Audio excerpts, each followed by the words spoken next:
I just hope this teaches you a lesson, Miss Albright. Huh. The idea of closing out my checking account simply because my figures showed the bank owed me $1.08, treating me like a child. Well, apparently you are. So it's back to a piggy bank for you. From now on, you get your allowance in cash. Do you hear? Here? From the way you were screaming around the bank, I was never so embarrassed in my life. You were embarrassed. What about me? I'm a director of that bank. And you whip up a big crisis over a difference of $1.08 between their statement and your check stubs. Is it my fault the bank goofed? Threatening to write the Federal Reserve Commission in Washington and demand an official audit. It worked, didn't it? They paid me my $1.08, didn't they? That proves I was right. They paid you off because it would have cost a lot more to have an audit than to let you think a woman's arithmetic was better than a bank's. I still say my figures were right. Oh, I give up. I wish I knew why you can't be a reasonable, normal girl like your mother was. You mean I inherited my pixie blood from you, Dad? On the contrary, I was a sensible, hard-working young man, full of purpose, allowing no frivolity to handicap my drive toward success. Well, if you were such a stuffy, conservative type, then where do I get me from? From your maternal grandmother, for whom you were named. Grandmother Margie. What a character she was. And you're just like her. I wish I'd known her. She was a grand old gal at that. You know, it was through her I met your father and gave him his first job. Really? But like anything else your grandmother was mixed up in, it meant a rough time for all concerned. Do you know what she did to me? No, but I'm with Grandma. I was fresh out of Boston U and courting your mother. That was back in 1930, right after the big crash in '29. Oh, things were pretty tough, but Grandmother Margie managed to make them tougher. For me, anyway. And then, one day when I came to call on you... Now, Kathy, I do think you ought to know more about this Albright boy before you lose your head completely. I know all I need to know, Mother. I love him. What I mean is, what's Vernon really like? What makes him tick? All we know is that he comes from Boston, which is a fine recommendation for baked beans, but not for a son-in-law. Now, really, Mother, he's good and sweet and kind. Sounds like one of the Rover boys.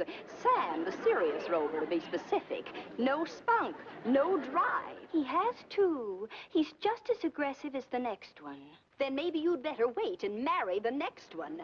Vernon's drive is strictly low gear, or he'd have found a job by this time. He's just out of college. Give him a chance. Jobs are hard to get nowadays. Well, you'd better be hard to get yourself unless you plan to live on love, and that's definitely a reducing diet. That's Vern now. He's early, isn't he? Dinner's not for 3 hours yet.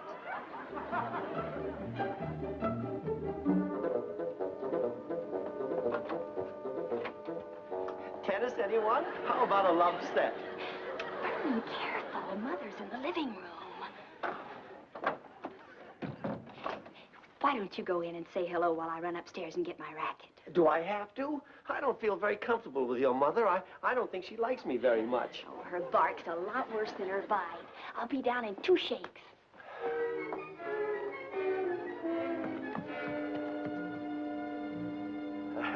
Good afternoon, ma'am. It's a lovely day today, isn't it? That is, it isn't exactly lovely because it looks a little like rain, but it's a lot better today than it was yesterday. Of course, yesterday was pretty bad, too. That's what I like. No coward dialogue. Well, So much for small talk, now to business. Sit down. Now tell me, why are you playing tennis when you ought to be out looking for a job? Oh, I've been looking. I've combed the town, but you know what the situation is these days. Jobs are few and far between. So are the hairs on a bald man's head, but he keeps combing and hoping.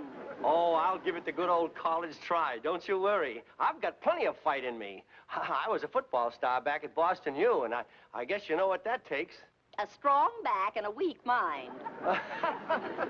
Oh, that's very funny, ma'am. I'll tell that to the fellas at the next class reunion. Well, don't wait for a laugh, or you'll be too old to look for a job. Come on, Vern. Mother's taken up enough of your time. It's my turn now.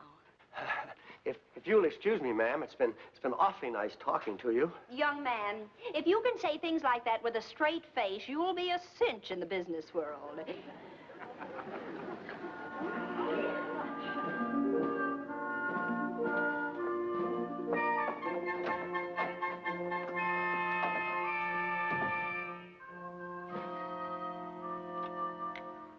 Hello, operator. Give me Manhattan 2134, please.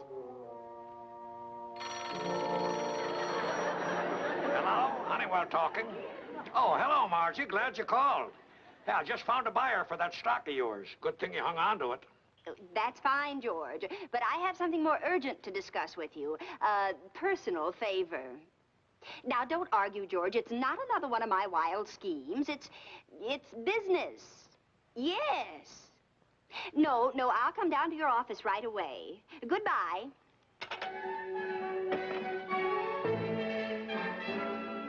You and your dizzy ideas. Why do you have to involve me every time you start meddling in other people's affairs? I'm only asking the favor for Kathy. You know you're fond of her. Of course I am. Kathy is a constant source of wonder to me. I can't understand how she can be such a sweet, normal girl with a nut like you for a mother. Well, maybe I am, but there's nothing nutty about finding out what Kathy's young man is made of, is there? See if he's right for her? No, I guess not. All right. You want me to give this Albright fellow a job, so I'll do it. No, George, you've got it all wrong. I don't want you to give him a job. That won't accomplish my purpose at all. I'm going to tell him there's a job open here, but I want you to make him really fight to get it. Put all sorts of obstacles in his way. Test his perseverance, his ingenuity and aggressiveness. Margie, sometimes I wonder if you didn't cause the crash in 29.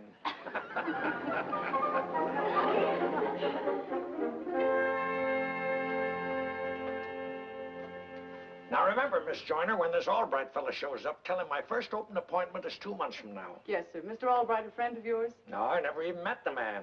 I'm doing this for one of our clients. May I ask why? We want to see how he handles a businessman's first line of defense, the secretary.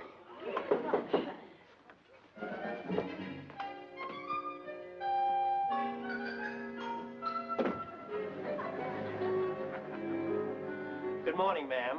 Will you kindly inform Mr. Honeywell that Vernon Albright wishes to see him immediately on very important business? I'm sorry, sir, but Mr. Honeywell is busy and cannot be disturbed. Oh, I see. That's okay. I'll come back some other time. I'm terribly sorry to have bothered you.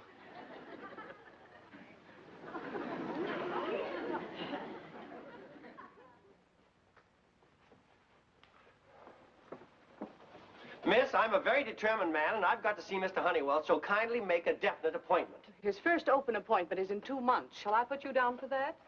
2 months? But I've got to see him before then, or Kathy's mother will fracture me. I mean, this is an emergency. I'm sorry, but 2 months is the earliest open appointment.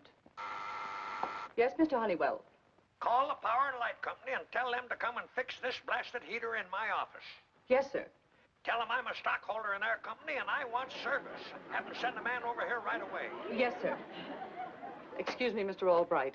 Oh, that's all right. I don't think I'll need an appointment now.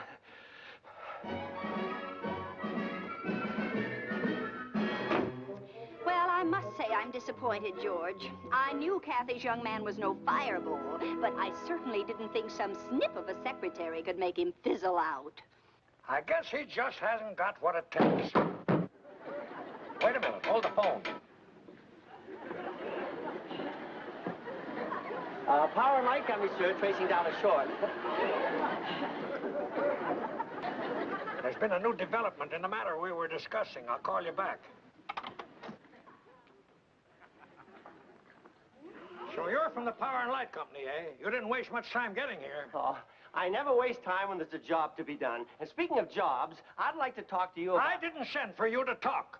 I sent for you to fix that electric heater, so do it. Yes, sir.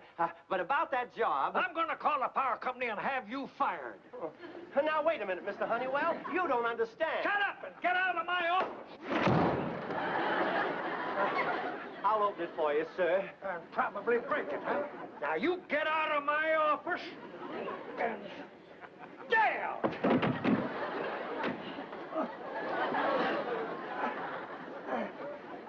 Well, you're Mr. Albright. You're not with the power company. Try and tell him that. Oh, I think Mr. Honeywell's giving you too rough a time. After all, wanting a job isn't anything criminal. You're right. I'm going back in there and get the job if I have to beat it out of him. And in fact, I'd prefer it. No, wait. That would just get me in trouble. I know. Why don't you go around by the fire escape? Take him by surprise. By golly, that's a good idea. And thanks a lot. Believe me, when I'm the head of the firm, I'll not forget this. And Margie, you should have seen his face when I gave him the old heave-ho. It was really something. Uh-oh, he's back for more. Now you listen. I'm a stockholder in a power and light company. I don't want explanations. I want action, sir. What do I want you to do? Drop the boom on them. Oh, help! Help, Mr. Honeywell! Oh, let me go! Let me go! I'll call you back, Margie. There's something caught in my gopher trap. Oh, yeah, oh. Well, had a little accident, didn't we? You did that on purpose. Just teaching you the first rules of business. Never stick your neck out. Why, you old... Now you listen to me for a change. I'm sick and tired of you bullying me. Now sit down. Glad to, my boy, glad to. I'm always willing to listen to what a member of my firm has to say. Okay. Now, first of all, member of your firm? You mean I got the job? You got the spirit, you got the perseverance, and I like that. How'd you like to start as the head of a department? Oh, that's terrific. But I didn't expect to start at the top, Mr. Honeywell. What department am I going to head? The maintenance department. You are now officially the janitor. Janitor? Come along, I'll put you on the payroll.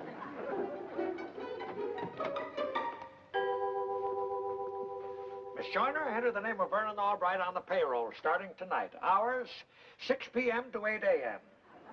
All night? Well, that's 14 hours. If you don't want the job, say so. Oh, yes, I want it. Thanks a lot. What's the salary? Salary? Did I say anything about salary? No. Well, then see that you don't. I hate people that start whining about money the minute they start work. We'll discuss pay after your 2 weeks trial period is up. Congratulations, Mr. Albright. Thanks. I guess.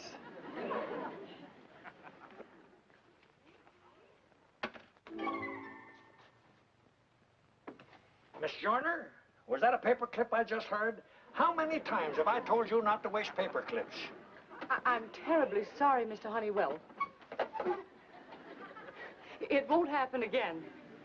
Well, bully for you, sir. I'm happy to be associated with a man who pays so much attention to detail. I'm a paperclip saver myself. All right. You and I are going to hit it off. Glad to have you on our team.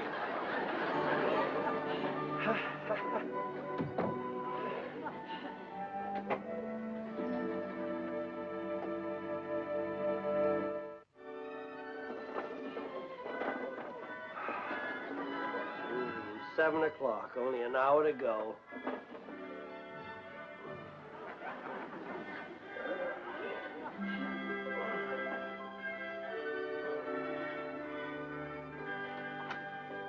For heaven's sakes, Margie, why do you have to rout me out this revolting hour in the morning? Now, George, relax. It's the early bird that catches the worm, and I can't wait to catch Vernon actually working.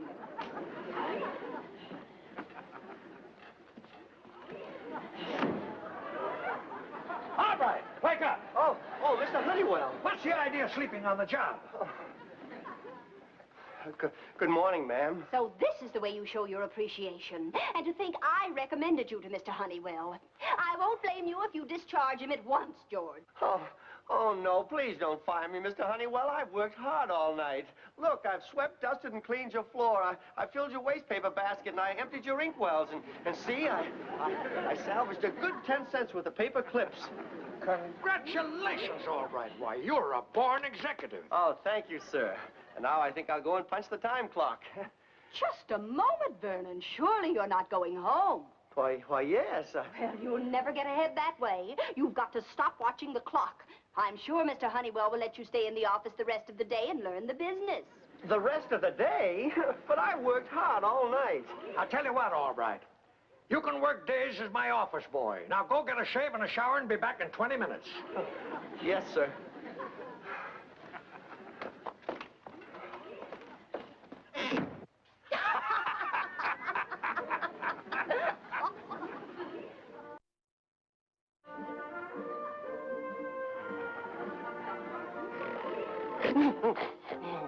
Oh, what happened?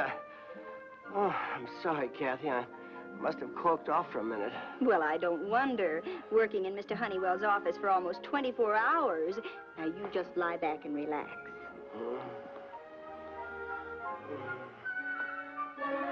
Rise and shine, Vernon. It's almost 6. Time to go to work. Now, Mother, Vernon can't keep this up forever. He just finished his office boy job at 5 o'clock. Oh, don't worry, Kathy. I can take it. That's the spirit, boy. And think how lucky you are. With jobs so hard to get, you've got 2.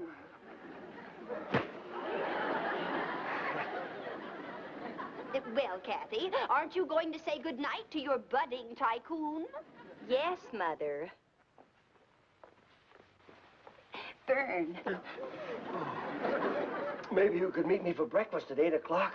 I've got a half an hour then that I don't know what to do with. It's a date. Good night, Vern.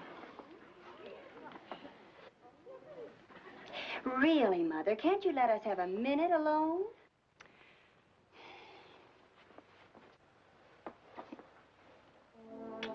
See you in the morning. And don't be discouraged. Things will work out. You'll see.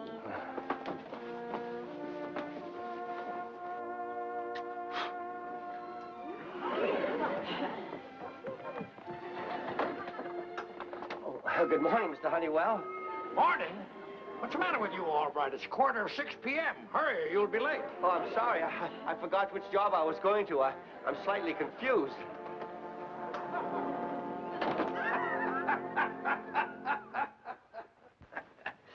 I'm beginning to feel sorry for the boy, Margie. How long are we going to keep up the act? As long as necessary to find out what he's really made of.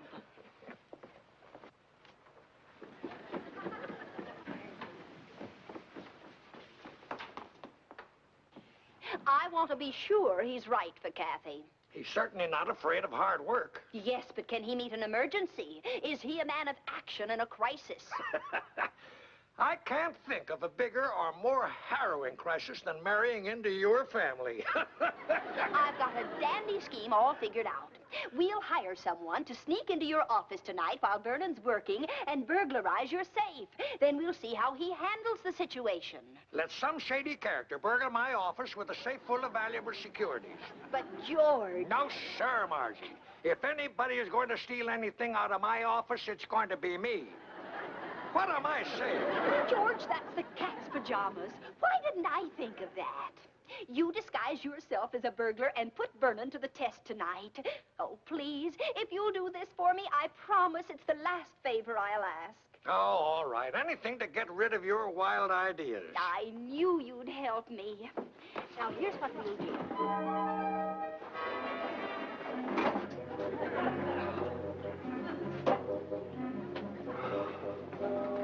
Oh, Vern. Kathy, what are you doing here at this hour? Is it time for our breakfast date? Vern, listen to me. Mr. Honeywell is going to burglarize the safe tonight while you're on duty. He must be awfully hard up for money to... He's what? Mother sold him on the idea to see how you'd act in an emergency. In fact, your janitor job and doubling as office boy is Mother's idea, too. She's checking on her future son-in-law. Well, I'll be... are you sure, Kathy? Yes, I heard them talking. Oh, Vern, you've just got to think of something. Mr. Honeywell will be here any minute. Oh, don't worry. I'll think of something. Come on.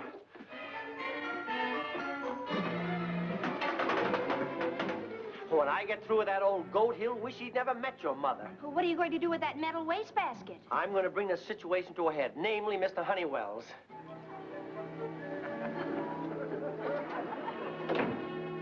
Oh, here he comes now. You better hide, Kathy.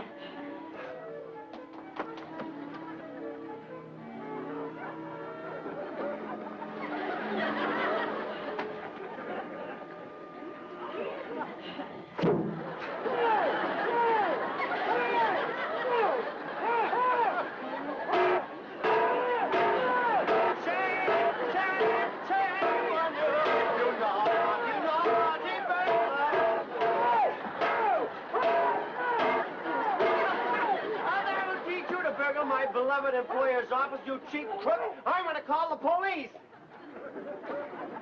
Quick, operator, get me the police. I've caught a burglar. No, don't call the police. It's me, all right. Look at me, boy. Mr. Honeywell, you a burglar. I can't believe it. Oh, wait a minute. You don't understand. I understand, all right. You came here to rob your own safe, to cover up. There is a shortage in your accounts. There is not, believe me. This is just a joke. Kathy's mother put me up to it, I swear. Oh, that's a likely story. And this is going to look pretty bad when it hits the newspapers. And don't tell me it's your word against mine, because I've got a witness. You bet he has. I'll swear to anything that'll teach you and Mother a much-needed lesson. Kathy, what are you doing here? Never mind, Kathy. You better figure out what you're going to tell the police when they arrive. Please, don't call the police, I beg you. Even if it isn't true, the scandal will ruin me. Please, I'll do anything, anything. I won't call the police on two conditions. First, that you give me a job in your firm at, say, $100 a week to start. It's a deal, boy. Anything that you say. And second, that you help me get even with my prospective mother-in-law. That I'm heartily in favor of. Well, Kathy, I guess this will show your mother that I'm equal to any emergency. Now, you go out and get a bottle of ketchup. Ketchup? What for? The first thing a bride must learn is never to question her husband. Now, you go out and get a bottle of ketchup and be quick about it. Yes, Vern, a bottle of ketchup. I'll hurry. I'll show these women who the head of the family is. But all right, Shut up and do as I tell you. Yes, sir. Anything you say, my boy.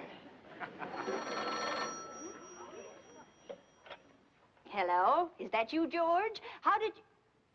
What? Say that again, Vernon. You just shot Mr. Honeywell? Body on the floor? Blood? Oh, Vernon! No, don't call the police until I get there.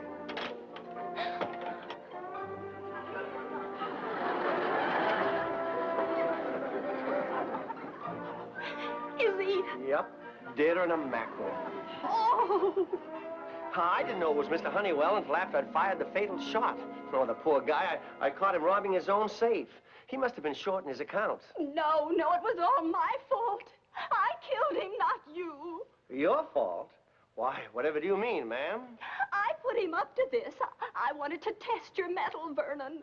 It was all a grisly joke. Well, your little joke has ruined 4 lives. Mr. Honeywell is kaput, and Kathy's life will be ruined because the man she loves must go to prison, along with her mother. Me? Go to prison? Well, of course. You're the accessory before the fact, aren't you? Well, I guess there's nothing to do now but call the police and give ourselves up.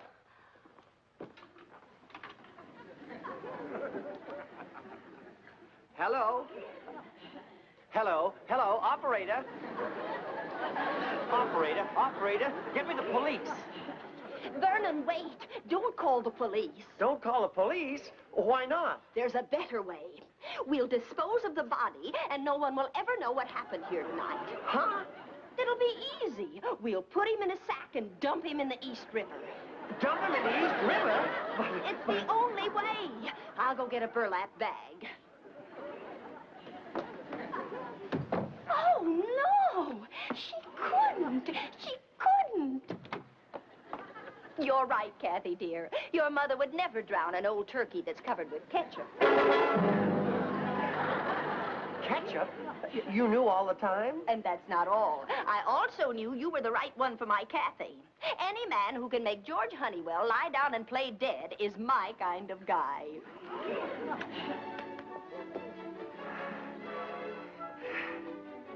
Well, that's my little mother-in-law.